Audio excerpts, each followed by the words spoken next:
Na sasa tutizame Mwanga wa Jamii Nipashe Machi 10, 2025. Ni Jumatatu ya leo. Ameandika mazungumzo maalum Chadema kotini, Lissu ateta na Nipashe na kueleza kwa undani TLS wajitosa. Ni habari katika ukurasa wa 4. Chadema kotini.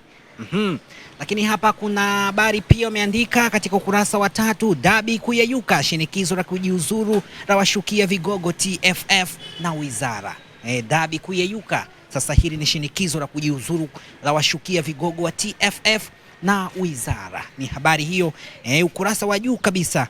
Lakini pia kuna habari hapa anasema mradi wa maji wa bilioni 400 ulioponza vigogo sasa wazinduliwa. Ni habari katika ukurasa wa 2. Na hapa kuna habari picha ikimwonyesha Rais Samia Suluhu Hassan akimsalimia Waziri Mkuu mstaafu Cleopa Msuya ni baada ya kuzindua mradi wa maji wa Same Mwanga Korogwe mkoani Kilimanjaro hapo siku ya jana.